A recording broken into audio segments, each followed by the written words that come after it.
Hi viewers, welcome to our channel. ప్రస్తుతం మనతో పాటు సీనియర్ జర్నలిస్ట్ దాము బాలా సార్ వారితో మాట్లాడారు. నమస్కారం సార్. నమస్తే సార్, ఢిల్లీ లిక్కర్ స్కామ్లో కస్టడీలో ఉన్న కేజ్రీవాల్ గారికి ఫైనల్గా బెయిల్ దొరికింది సార్. మరి వాళ్ళ కోర్టులో ఏం జరిగింది, వాదనలు ఎలా జరిగాయి, మరి ఏమైనా కండిషన్స్ ఉన్నాయా, మరి లెక్కన కవిత గారికి కూడా బెయిల్ దొరికే ఛాన్సెస్ ఉందని చాలామంది చెప్తున్నారు సార్. మరి మీ ఒపీనియన్ ఏంటి దీనిపైన? కేజ్రీవాల్కు ఎట్టకేలకు మధ్యంతర బెయిల్ అంటారు, ఇంటీరియం బెయిల్ దొరికింది. ఓకే. సో ఈ బెయిల్ కూడా కండిషనల్ బెయిల్, అది కూడా 21 రోజులు మాత్రమే బెయిల్. 22వ రోజు అంటే జూన్ 2వ తేదీన ఆయన సరెండర్ అవ్వాల్సి ఉంటుంది. జూన్ 1వ తేదీ వరకే బెయిల్ ఇచ్చింది. అయితే ఈ బెయిల్కి సంబంధించి కండిషన్స్ ఏమంటే, ఆయన సీఎంగా ఏమాత్రం ఫంక్షన్ చేయకూడదు, అంటే సంతకాలు పెట్టడం కానీ ఫైల్స్ చూడడం కానీ సీఎం డ్యూటీస్ ఏవి కూడా ఆయన చేయకూడదు. ఓన్లీ ఆప్కు సంబంధించిన ఆయన నేషనల్ ప్రెసిడెంట్ దాని రోల్ మాత్రమే చేయాలి. అంటే ఆయనకి బెయిల్ ఇవ్వడం వెనక సుప్రీంకోర్టు పర్పస్ ఏంటంటే, ప్రతి రాజకీయ పక్షానికి కూడా ఎన్నికల్లో లెవెల్ ప్లేయింగ్ గ్రౌండ్ అనేది ఉండాలి. దీనికి కూడా కారణాలు కూడా సుప్రీంకోర్టు చెప్పింది. దీనికి కారణం ఏంటంటే, 2022 ఆగస్టులో ఈ కేసు నమోదైనప్పటి నుంచి కూడా ఇప్పటి వరకు ఈయన జోలికి రాకుండా ఇప్పుడు అరెస్ట్ చేయడం కరెక్ట్ కాదని, అట్లాగే మామూలుగా పిఎంఎల్ఏ చట్ట ప్రకారం 365 రోజుల్లో దర్యాప్తు ముగించాలని, కానీ దీంట్లో ఆ పని చేయలేదు ఈడీ. సో ఇది ఉద్దేశపూర్వకంగా ఎలక్షన్ ముందు కేజ్రీవాల్ పార్టీ అయిన ఆప్ పార్టీని ఇబ్బంది పెట్టడం కోసమే క్లియర్గా పొలిటికల్ మోటివేషన్తో చేశారని అభిషేక్ మను సింఘ్వి కూడా సుప్రీంకోర్టులో ఆరోపించారు. సో ఈ వాదనలతో కొంత కన్విన్స్ అయినట్టుగా కనబడుతుంది సుప్రీంకోర్టు. ఓకే. సో అందుకని ఈ బెయిల్ ఇచ్చింది. అయితే ఈడీ మాత్రం చివరి వరకు కూడా పోరాడింది ఇవ్వకుండా ఉండడానికి. యాక్చువల్గా ఈరోజు ఆల్రెడీ తీర్పిస్తారని తెలిసి కూడా, ఎందుకంటే లాస్ట్ ట్యూస్డేనే సుప్రీంకోర్టు హింట్ ఇచ్చింది, బెయిల్ ఇవ్వబోతున్నట్టుగా హింట్ ఇచ్చింది. అయినా కూడా నిన్న కూడా ఒక అఫిడవిట్ రిజిస్ట్రీ సుప్రీంకోర్టు రిజిస్ట్రీకి సబ్మిట్ చేసింది. అది కరెక్ట్ కాదని కూడా అభిషేక్ మను సింఘ్వి ఆర్గ్యూ చేశాడు. ఈడీ ఇల్లీగల్గా వెళ్తుంది, సుప్రీంకోర్టును కూడా పక్కదారి పట్టించడానికి ట్రై చేస్తుంది.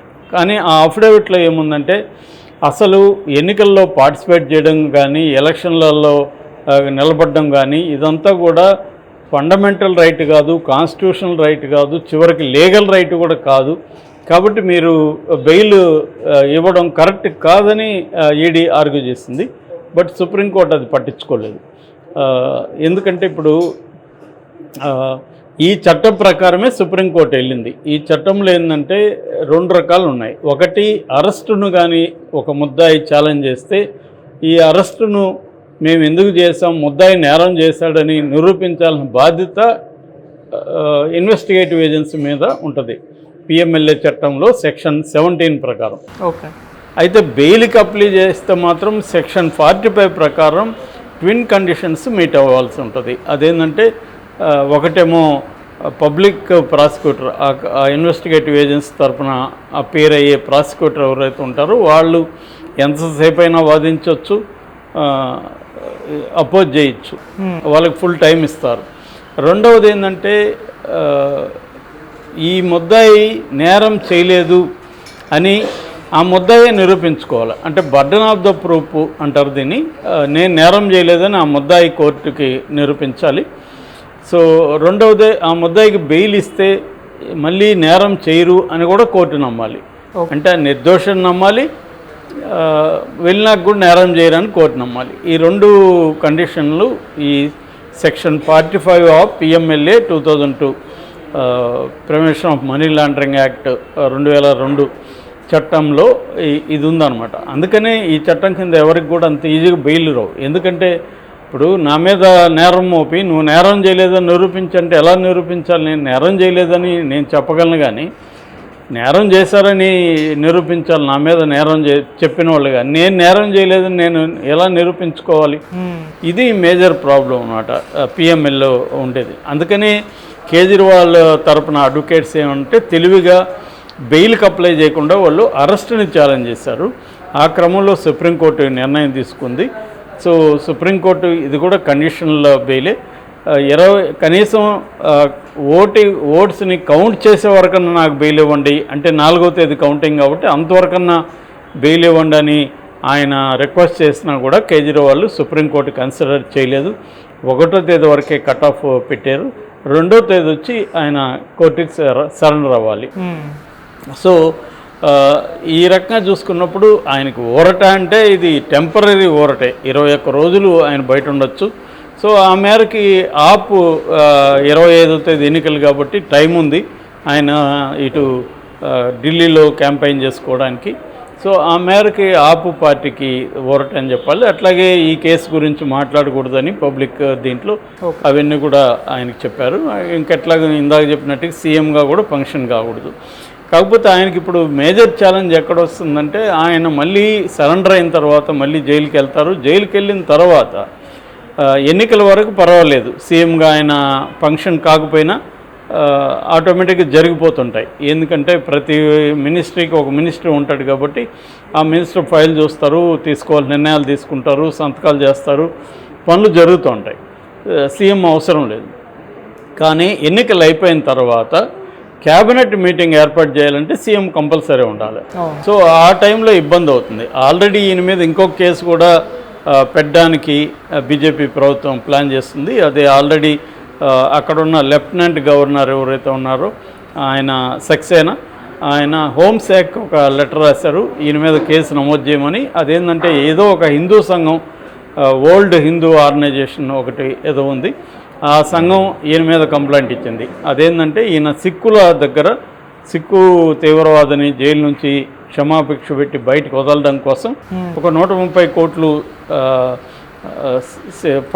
సిక్స్ ఫర్ ఫైటింగ్ జస్టిస్ అనే ఒక ఆర్గనైజేషన్ దగ్గర డబ్బులు తీసుకున్నాడు. ఈయన అమెరికాకి వెళ్ళినప్పుడు సిక్కుల్ని ఆ ఆర్గనైజేషన్ కలిశాడు అని ఒక పెట్టాడు. సో దాని మీద ఒక కేసు పెడుతున్నాడు. అంటే మామూలుగా మనకు తెలిసిందే, ఒక కేసులో బెయిల్ వస్తే ఇంకొక కేసు రెడీ చేస్తారు. సో అలాగా కేజ్రీవాల్ని కూడా ఇప్పుడిప్పుడే బయట రానియకుండా చూసుకోవడం అనేది బీజేపీ చేస్తుంది.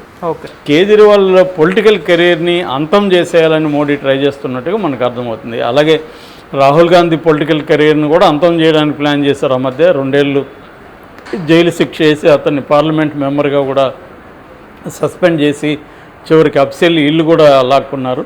కానీ మళ్ళీ సుప్రీంకోర్టు ఇదంతా ఆపింది. సో ఒక సుప్రీంకోర్టు లేకపోతే మోడీ నాకు తెలిసి ఆయనకు ఎదురున్న ప్రతి నాయకుడిని జైల్లో పెట్టేసి వాళ్ళ కెరీర్ అంతం చేసి తనొక్కడే రాష్ట్రపతిగా, అంటే దాని ఏమంటారు, ప్రెసిడెన్షియల్ పాలన లాగా దీన్ని మార్చేసి ప్రెసిడెంట్ అయిపోతాడు. ఆయన చనిపోయే వరకు ఆయనే ఉంటారు, ఎలక్షన్ జరగవు. కానీ లక్కీగా సుప్రీంకోర్టు ఒకటే ఆయనకు అడ్డుపడుతుంది. మరి నెక్స్ట్ టైం సుప్రీంకోర్టు పవర్స్ కూడా ఏమన్నా తగ్గించేస్తారా, ఏం చేస్తారా అని చూడాలి. ఎందుకంటే 400 వస్తే రాజ్యాంగాన్ని ఇష్టం వచ్చినట్టు మార్చేది. సో ఇది ఇప్పుడు వరకు జరిగింది కేజ్రీవాల్ కేసులో. అయితే ఇప్పుడు ఇంకొక ప్రశ్న ఏంటంటే, కేజ్రీవాల్కి బెయిల్, మధ్యంతర బెయిల్ ఇచ్చినప్పుడు కవితకి ఎందుకు రాదు? కవితకు కూడా వచ్చే అవకాశాలు ఉన్నాయి కదా అనేది ఒక ప్రశ్న. ఆ పొలిటికల్ పార్టీకి ఎన్నికలు ఉన్నాయి, ఈయనే మెయిన్, దాంట్లో వేరే ఎవరు కూడా ఈయన తర్వాత ఆ స్థాయిలో లేరు.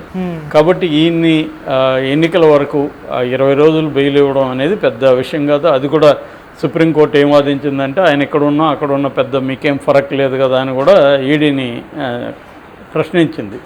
20 రోజులు బయట ఉంటే మీకు వచ్చేది, మీకు పోయేది ఏముంది అని కూడా కామెంట్ చేసింది. సో అందువల్ల ఆయన ప్రత్యేక పరిస్థితుల్లో ఎన్నికల కోసం ఇంటీరియర్ బెయిల్ ఇచ్చింది. సుప్రీంకోర్టుకు అధికారాలు ఉంటుంది కాబట్టి దాన్ని వినియోగించుకుంది.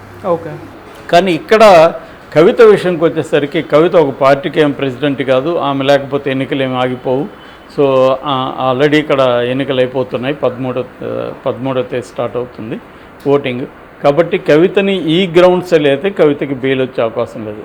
కవితకు బెయిల్ రావాలంటే ఏమైనా మహిళగా ఆమె చెప్పుకోవచ్చు, నేను ఒక మహిళగా ఈ పిఎంఎల్ఏ చట్టంలో నాకు ఎగ్జంప్షన్ ఉంది, నాకు బెయిల్ ఇవ్వచ్చు అనేది ఒక ఆర్గ్యుమెంట్ చేయొచ్చు. అలాగే ఆమె ఆరోగ్య పరిస్థితులు కూడా ఆమె ఆల్రెడీ మెన్షన్ చేసింది, నాకు మహిళలకు సంబంధించిన కొన్ని ఇష్యూస్ ఉన్నాయి, నేను అట్లాగే హై బీపీ ఉంది నాకు, ఇలాంటి ఇష్యూలు ఆమె ఏమన్నా చెప్పి బెయిల్ తీసుకోవచ్చు. అంత తప్ప బెయిల్ తీసుకోవచ్చు అంటే బెయిల్కి అప్లై చేయొచ్చు ఆ కండిషన్ మీద. కానీ ఆ కండిషన్ మీద బెయిల్ ఇస్తారా అనేది డౌట్. నాకు తెలిసి అయితే కవితకు బెయిల్ వచ్చే అవకాశం లేదు. ఎందుకంటే కేజ్రీవాల్ కూడా జూన్ 1 తేదీ లోపల వచ్చేస్తాడు. కవితకు ఆల్రెడీ హైకోర్టు బెయిల్ మీద విచారణ 24 పోస్ట్పోన్ చేసేసింది. అది ఆ రోజు జరగకపోయినా మళ్ళీ పోస్ట్పోన్ అవుతుంది. కాబట్టి హైకోర్టులో అయితే బెయిల్ రాదు, మళ్ళీ సుప్రీంకోర్టుకి వెళ్ళాలి. సుప్రీంకోర్టులో మళ్ళీ ఎన్ని రోజులు పడుతుందో తెలియదు. కాబట్టి కవితకి ఇప్పుడిప్పుడే బెయిల్ వచ్చే అవకాశం కనిపించలేదు. Okay sir, thank you so much.